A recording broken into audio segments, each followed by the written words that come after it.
1,00,000 మంది శివభక్తులతో కలిసి మహారుద్రాక్ష పూజలో పాల్గొనండి. వెంటనే కాల్ చేసి మీ పేరును నమోదు చేసుకోండి.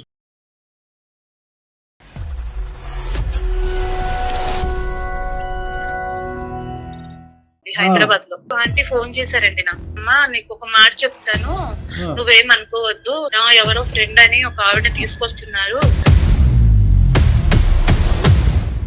పాప కూడా ఉందని నాకు తెలిసింది సార్. గర్ల్ ఫ్రెండ్ కాకుండా గర్ల్ ఫ్రెండ్ ఒక బేబీయా? మేము హైదరాబాద్ వెళ్ళాం సార్. ఫోన్ చేస్తే ఎక్కడున్నారు అని అడిగితే నేను రూమ్ లో ఉన్నాను అని చెప్పారు. కానీ రూమ్ లో లేరు. అంటే వీళ్ళు వచ్చారని తెలియదు కదా సార్. మరి ఏ రూమ్ అన్నాడా మరి మనకేం తెలుసు? మార్నింగ్ ఈయన వచ్చారండి. రాగానే నేను ఫోన్ తీసుకున్నా. ఆవిడ వాళ్ళ పాపతో ఈయన ముగ్గురు కలిసిన ఫొటోస్, చాటింగ్స్ అన్ని నాకు అర్థమైపోయింది సార్. వీళ్ళ గురించి అన్ని చూసాను నేను. క్లాస్ నుంచి పరిచయం అంట సార్. సూపర్ సీనియర్ నీకు. ఎక్కడున్నావు? రోడ్డు మీద ఉన్నావా? మరి ఇంకెక్కడ ఉంటాను? రోడ్డు మీద ఈ టైం ఎక్కడ ఉంటాను నేను? రూమ్ లో ఉన్నాను, డౌట్ వస్తుంది. రోడ్డు మీద ఉన్నాను అన్నావు, తనతో ఉన్నావా అని అడిగాను. తనతో ఉన్నాను. ఏంటి చెప్పు. ఏది రోడ్డు మీద?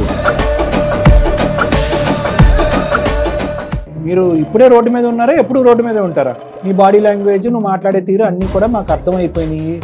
నా వల్ల అయితే తప్పు అయిపోయింది సార్. దొంగ ఇప్పుడు దాకా ఏదో కబురు చెప్పే కథలు చెప్పా. ఇది ఇలా జరిగిందని నా భార్యకి చెప్తున్నా సరే ఆమె నమ్మకుండా బుద్ధి గడిచినమ్మా. అసలు ఏ వారి ఒప్పుకుంటుందయ్యా? పద మీ అమ్మగారితో మీ నాన్నగారితో మాట్లాడదా. పద ఇప్పుడే ఫోన్ కలుపుదా. సుమన్ టీవీ అందమైన జీవితం కార్యక్రమానికి స్వాగతం. ప్రస్తుతం మనతో పాటు ఉన్నారు ప్రముఖ సైక్రాటిస్ట్ డాక్టర్ కళ్యాణ్ చక్రవర్తి గారు. డాక్టర్ గారు నమస్తే. నమస్తే మేడం. స్వాతి అని ఒక అమ్మాయి మెయిల్ చేసింది సార్ మనకు. 2 నెలల పసిపాప ఉంది తనకు. హస్బెండ్ తోటి ప్రాబ్లం అని చెప్తుంది. ఏంటి డీటెయిల్స్ నేను కూడా వెళ్ళలేదు, జస్ట్ అది చూశాను. 2 నెలల పాప ప్రాబ్లం అనగానే వెంటనే అమ్మాయికి కాల్ చేసి లైన్లోకి తీసుకుందామని డిసైడ్ అయ్యాను సార్. ఒక్కసారి అమ్మాయి 100% మేడం చేద్దాం, మాట్లాడు.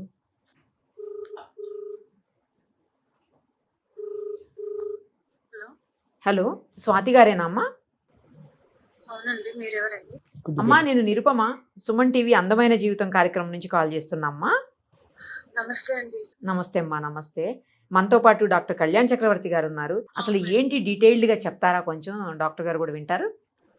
Okay madam. ఎస్. నాది అరేంజ్ మ్యారేజ్ సార్. అయితే మా అమ్మ వాళ్ళు తను ప్రైవేట్ జాబ్ చేస్తారు, వాళ్ళ డాడీ కూడా గవర్నమెంట్ ఎంప్లాయ్ అండి. మంచి సంబంధం అని మా అమ్మ వాళ్ళు పెళ్లి చేశారు. పెళ్లి ఎంతకాలం అయింది తల్లి? 1.5 year అండి. 1.5 year అయింది. నీకు 2 months ఓల్డ్ బేబీ. అతను మంచి జాబ్ అని చెప్పి మీ తల్లిదండ్రులు అరేంజ్ మ్యారేజ్ చేశారు. అవును సార్. మీరు ఉండేది హైదరాబాద్ లో? నేను ప్రెసెంట్ విజయవాడలో ఉంటున్నామండి. మా అమ్మ వాళ్ళది విజయవాడ.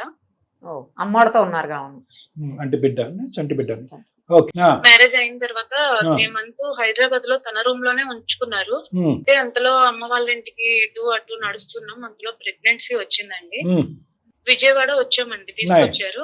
తీసుకొచ్చిన తర్వాత ఒక 3 days 4 days నాతో ఉండి, నువ్వు ప్రెగ్నెంట్ ఉన్నావు కదా, అటు ఇటు నువ్వు జర్నీ చేయలేవు, నువ్వు ఇక్కడే ఉండు, నేను జాబ్ చేస్తూ అప్పుడప్పుడు నీ దగ్గరికి వస్తూ ఉంటా, ఫోన్ మాట్లాడతా అన్నారండి. ఓకే, అంటే నువ్వు ప్రెగ్నెంట్ కాబట్టి అటు ఇటు తిరగకూడదు. హెల్త్ బాగాలేదని ఓకే చెప్పండి. Okay okay. ఇక్కడ ఉండి అమ్మ వాళ్ళ ఇంటి దగ్గర, అత్తగారి ఇంటి దగ్గర అప్పుడప్పుడు వెళ్తూ పోతూ ఇక్కడే ఉంటున్నా అండి. ఓకే. గొడవలు అయ్యేటప్పటికి ఒక 8 months ఉందండి నాకు. 7-8 months వచ్చాయి. అయితే ఇట్లా ఈయన ఫోన్ కాల్స్ చేయకుండా, నాతో మాట్లాడకుండా, నా దగ్గర రావటం మానేసి చాలా టార్చర్ లా అనిపించిందండి నాకు. ఎందుకంటే చాలా బాధ, ఏం చేయాలో తెలియట్లేదు. ఆయన ఫోన్ మాట్లాడట్లేదు. ప్రెగ్నెన్సీ ఉంటే పక్కనే ఉండాలి అని ఏ ఆడవాళ్ళకైనా అనిపిస్తుంది కదండి. నేను అంతకు ముందు మ్యారేజ్ అయిన తర్వాత అక్కడే ఉన్నాను కదా సార్. అక్కడ ఇంటి ఓనర్ గారు కూడా ఆంటీ చాలా మంచిదండి. నాతో ఎప్పుడు అంటే ఆయనకి ఎప్పుడైనా ఫోన్ చేసి కొంచెం చూసుకోండి, ఏమైనా తినకపోయినా కొంచెం తీసుకెళ్లి ఇవ్వండి అని ఆంటీకి చెప్తూ ఉంటానండి. అట్లా మాట్లాడుతూ నాతో చాలా మంచిగా ఉంటారు ఆంటీ. ఎవరమ్మా ఇక్కడ హైదరాబాద్ లో ఉన్న ఇంటి ఓనర్ ఆంటీ అండి, హైదరాబాద్ లో. ఇతను ఫోన్ చేయడం ఎందుకు తగ్గిపోయింది అనేదమ్మా? ఇతను ఎందుకు కమ్యూనికేషన్ తగ్గిపోయింది? ఇతను విజయవాడ ఎందుకు రావటం మానేశాడు? అయితే అంతలోగా ఒక రోజు ఆంటీ ఫోన్ చేశారండి నాకు. ఫోన్ చేసి అమ్మా నీకు ఒక మాట చెప్తాను, నువ్వేమనుకోవద్దు, సరిగ్గా రావట్లేదు, మీ వారు సరిగ్గా ఉండట్లేదు, ఎవరో ఫ్రెండ్ అని ఒక ఆవిడని తీసుకొస్తున్నారు. ఓకే. నేను అడిగితే మీ రిలేటివ్స్ అని చెప్పారు అని అన్నారు ఆంటీగా. నేను రిలేటివ్స్ ఆంటీ భర్త పరుగు పోకూడదని చెప్పి మీరు కవర్ చేశారు. బాగా కవర్ చేశాను. అవును సార్. నేను ఏంటంటే తనకి ఒక పాప కూడా ఉందని నాకు తెలిసింది సార్. ఏదమ్మా? ఆమె ఈయన మాట్లాడుతున్నాడు కదా, ఆమెకు ఒక పాప కూడా ఉందని తెలిసింది. ఇతను గర్ల్ ఫ్రెండ్ కాకుండా గర్ల్ ఫ్రెండ్ కి ఒక బేబీయా? అవును సార్. తనకు ఒక పాప ఉంది, తన భర్త చనిపోయాడు.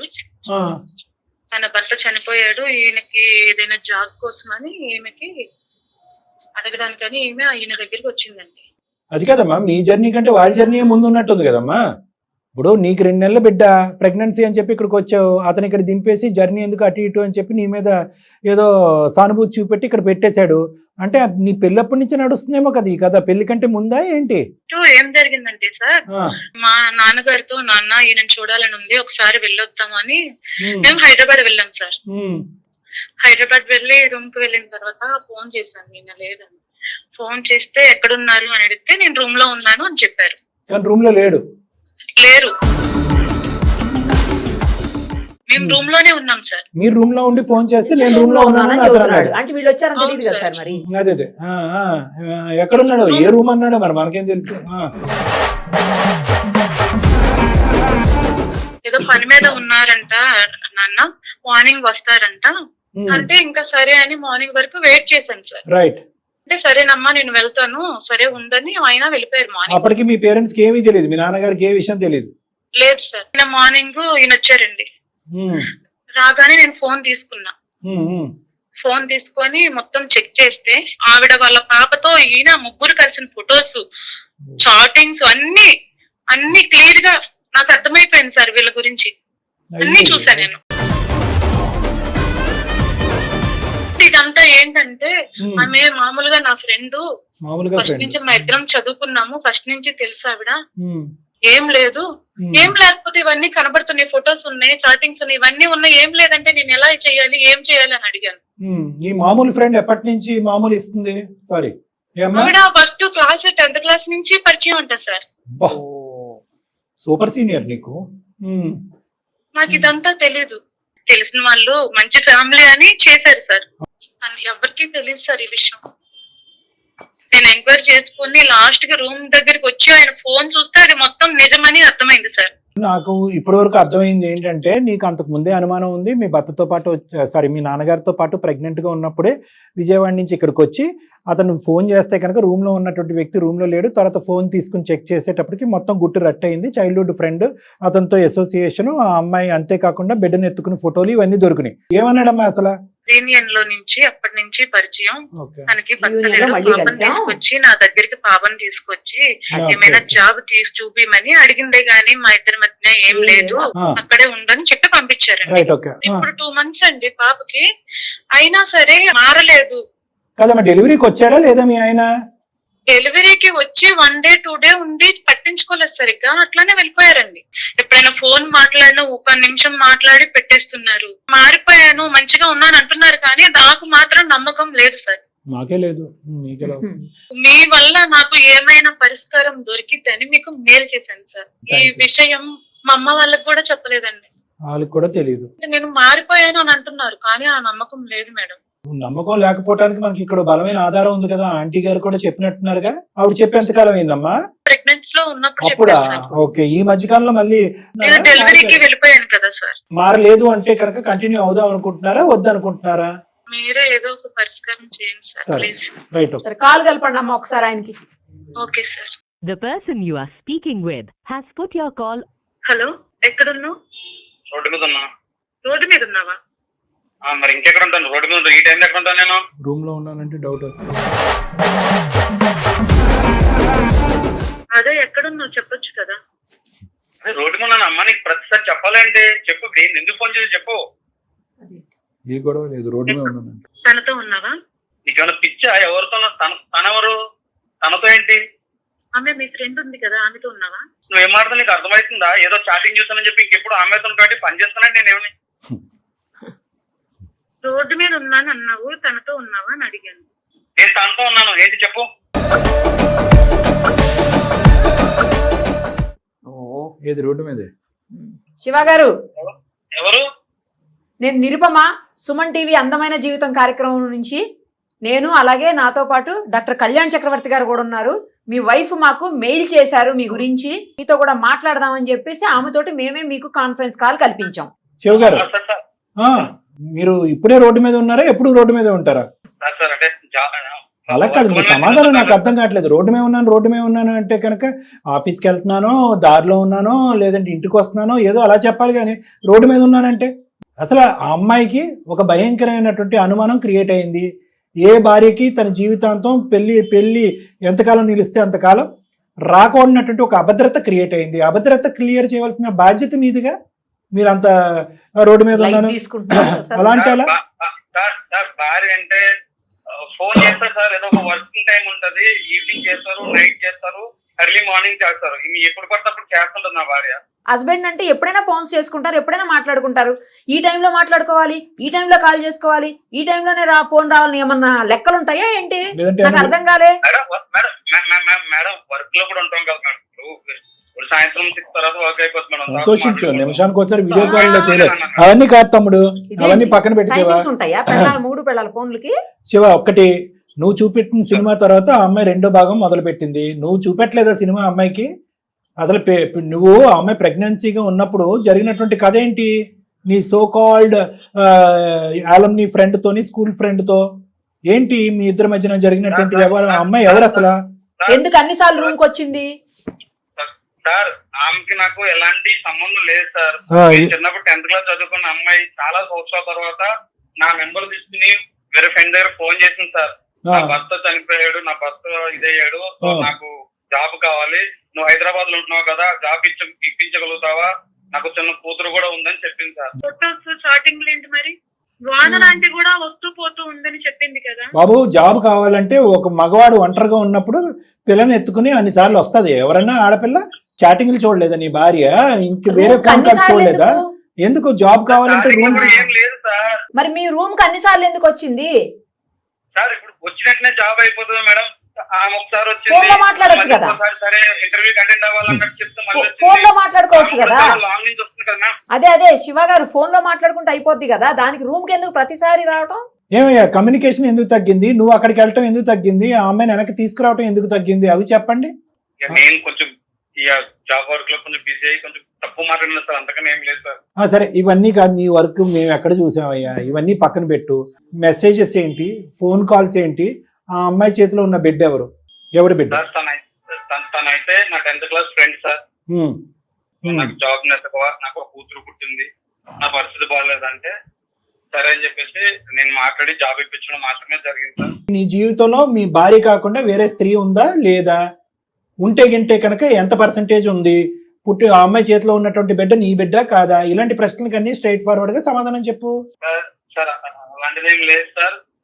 బాబు, శివ, నువ్వు నీళ్లు నవలద్దు. ఒకటి, నీ బాడీ లాంగ్వేజ్, నువ్వు మాట్లాడే తీరు అన్ని కూడా మాకు అర్థం అయిపోయినాయి. ఏమీ లేకుండా ఆ అమ్మాయి ఒక మెంటల్ది ఏదో సృష్టించుకుంటే కలగంటుంది అనేది కాదు. నీ కమ్యూనికేషన్ తగ్గిపోవటానికి ఒక కారణం ఉంది.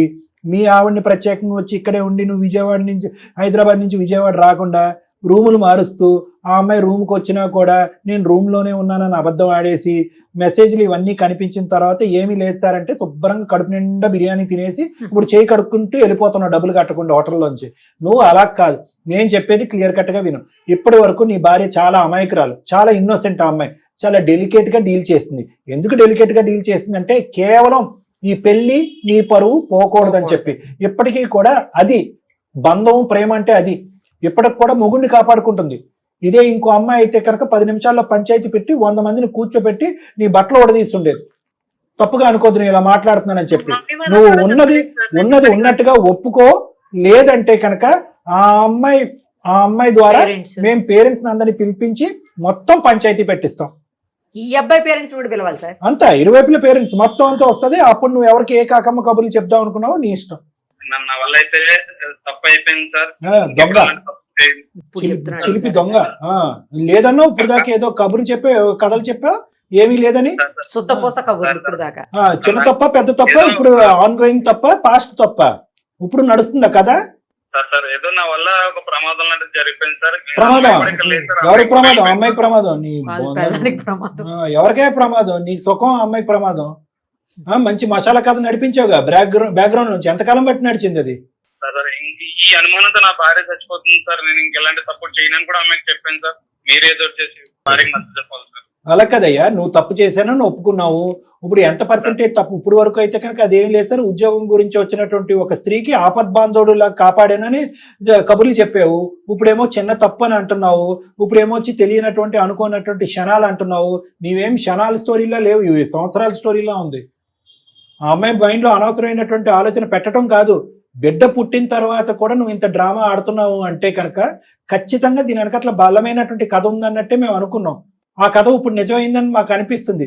ఇప్పటికైనా నువ్వు నిజాలు ఒప్పుకుని ఇప్పుడు జరుగుతుందా, జరిగిపోయినటువంటి కథ గురించి చెప్తున్నావు అన్నది ఇప్పటికైనా బహిరంగంగా పబ్లిక్ గా ఒప్పుకో. అయిపోయిందా? ఇంకా చేస్తూనే ఉన్నారా? లేదు సార్, ఇప్పుడు ఏం లేదు సార్. అమ్మాయి తన ఊరు వెళ్ళిపోయింది సార్. ఇప్పుడు నేను ఒక్కనే ఉన్నాను సార్. అలాంటిది ఏమీ జరగట్లేదు సార్. మరి బిడ్డ ఎవరు బిడ్డ? ఆ అమ్మాయి బిడ్డను ఎత్తుకుని ఫోటో తీసుకున్నారు కదా గ్రూప్ ఫోటో పిక్నిక్ లో. బిడ్డకి నాకు ఆ బిడ్డకి ఏం సంబంధం లేదు సార్. మరి ఎవరికి సంబంధం ఉంది ఆ బిడ్డకి? ఆ బిడ్డ నా బిడ్డ కాదు సార్, వాళ్ళు పుట్టిన బిడ్డే సార్. వాళ్ళు కాకపోతే ఆ అమ్మాయి జాబ్ కి మాత్రం హైదరాబాద్ రావడం మాత్రం నిజం సార్. నాతోనే ఉన్నది, నాతో ఇదైంది. బిడ్డతో సంబంధం ఏం లేదు కానీ రూమ్ లో మాత్రం నీతో పాటు ఉంది ఉద్యోగం గురించి. అదొకటే నీ తప్పు. దానికి మించి మేము ఇంకా వేరేది ఏమీ ఊహించుకోకూడదు. అంతేనా? జరిగింది సార్. ఇది ఇలా జరిగిందని నా భార్యకి చెప్పినా సరే ఆమె నమ్మకుండా బుద్ధి గడిచేనా కదా? అసలు ఏ భార్య ఒప్పుకుంటదయ్యా? పద మీ అమ్మగారితో మీ నాన్నగారితో మాట్లాడతా, పద ఇప్పుడే ఫోన్ కలుపుదాం. ఏ భార్య ఒప్పుకుంటదయ్యా? ఇంత జరిగిన తర్వాత అమ్మాయి ఏదో పిచ్చిది, నువ్వు ఫోన్ మాట్లాడటం తగ్గించేయటం వల్ల లేనిపోయిన అనుమానాలన్నీ పెట్టుకుంది. సహజంగా ప్రెగ్నెన్సీలో ఉన్న లేడీస్కి ఇన్సెక్యూరిటీస్ ఉంటాయి అనుకున్నావు. నువ్వు ఆ అమ్మాయిని ఎండగట్టేసావు. ఫోన్ లేవు, మెసేజ్లు లేవు, వచ్చి పలకరించడాలు లేవు, ఏమీ లేవు. ప్లస్ నువ్వు అక్కడ జల్సాలు చేసుకుంటున్నావు. ఇంతకు మించి ఏం కావాలయ్యా ఒక ప్రెగ్నెంట్ లేడీకి, బిడ్డను కనేటటువంటి ఒక లేడీకి? సార్ నా వల్ల జరిగింది ఒకసారి జరిగింది.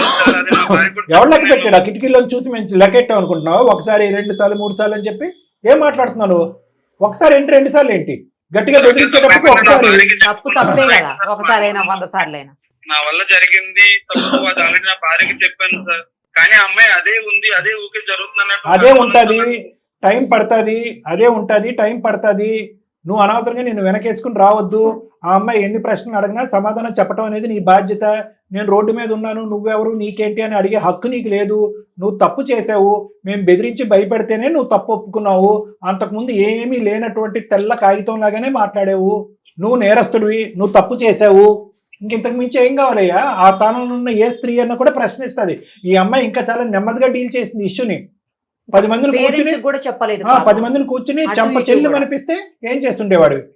ఆడవాళ్ళని ప్రెగ్నెన్సీ వచ్చాకనే పుట్టింటికి పంపించేది ఈ కారణం గురించా? ఇలా అయితే కాపురాలు ఏమి ఉండవు. నిజాయితీ ఉండాలయ్యా, భక్తి భయం ఉండాలి. గాడిది గుడ్డేం కాదు. ఆ అమ్మాయి ఊరెళ్ళిపోయి ఎంతకాలం అయింది?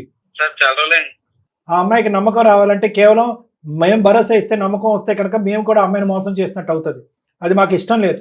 మేము నీ మీద పూర్తి స్థాయి ఎంక్వైరీ అనేటటువంటి చేపిద్దాం మేడం. ఆ తర్వాత ఆ హిస్టరీ, ఆ డేటా అంతా కూడా అమ్మాయి కళ్ళెదురుకుంటూ పెడతాం. నచ్చితే అమ్మాయి కంటిన్యూ అవుతుంది, లేదంటే లేదు. నువ్వు రెడీ ఆ టెస్ట్కి? నువ్వు నిజాయితీగా మాట్లాడుతున్నావా? టెస్ట్ చేసిన తర్వాత, టెస్ట్ అంటే కనుక మేము చేసేటటువంటి ఎంక్వైరీ చేసిన తర్వాత వేరే నిజాలు బయటకు వస్తే కనుక అది క్షమించరానటువంటి నేరం. ఆ అమ్మాయి తీసుకోవాల్సిన స్టెప్స్ అన్ని ఆ అమ్మాయి తీసుకుంటది. నీ నిజాయితీ నిరూపించుకోవడానికి రెడీగా ఉన్నావా? ఆ ఏదో పని చేసిన తర్వాత నిజాయితీ గురించి నేను మాట్లాడుతున్నా. అమ్మ, నీ భర్త మాటలు నీకు నమ్మశక్యంగా అనిపిస్తుందా లేదా? రైట్. అందు గురించే నేను ఇందాక ఆ మాట కూడా అన్నాను. మాకు తెలిసినటువంటి లీడ్స్ బట్టి మేము కొన్ని ఎంక్వైరీస్ చేసుకుంటాము. ఆ ఎవిడెన్స్ అంతా నీ ఎదురుగుంటా పెడతాము. ఆ తర్వాత అతనితో కంటిన్యూ చేయాలా, ఉండకూడదా, పెద్దల పంచాయతీ చేయాలా, అవన్నీ ఆ నిర్ణయం నువ్వు తీసుకో. ఒక పెద్ద దిక్క మా దగ్గరికి వచ్చావు, మీ అమ్మ నాన్నని అందరినీ పక్కన పెట్టి నిరుపమ మేడం గురించి నా గురించి వచ్చావు. అలాంటప్పుడు మేము తూతూ మంత్రంగా ఏదో కలిపేస్తే పోతుంది అన్నట్టుగా అమ్మ అదిగో అమ్మ మారేను అంటున్నాడు అని చెప్తే కనుక అది హాస్యాస్పదంగా ఉంటుంది, వింటానికి కూడా బాగాలేదు. కాబట్టి నీకు 110% గ్యారంటీ ఇవ్వడం గురించి మేము ఇంకొక అడుగు ముందేస్తున్నాం. ఎక్కడో నాకు అనిపించింది ఇదేదో తెలియకనటువంటి ఒక తప్పిదం జరిగింది, తర్వాత తప్పు కంటిన్యూ చేయలేదు అన్నట్టే నాకు అనిపిస్తుంది. కానీ నిన్నటి మొన్నటి వరకు బిడ్డ కన్నా తర్వాత బిడ్డను చూడటానికి కూడా అతని మనసు ఒప్పలేదు అంటే కనుక మళ్ళీ నాకు క్వశ్చన్ మార్క్స్ వస్తున్నాయి. కాబట్టి నాకు క్వశ్చన్ మార్క్ వస్తుంది కాబట్టి నీ మైండ్లో ఉన్న క్వశ్చన్ మార్క్ తీసే బాధ్యత కూడా నాదే, నా మైండ్లో ఉండే క్లారిటీ తెచ్చుకోవాల్సిన బాధ్యత నాదే. కాబట్టి ఒక అడుగు ముందుకేసి కొద్దిగా ఎంక్వైరీ చేద్దాం. చాలా థ్యాంక్ యూ సార్. అది ఇప్పుడు రుణపడి ఉంటాను సార్. రైట్ అమ్మా. బాబు ఎవరు శివ?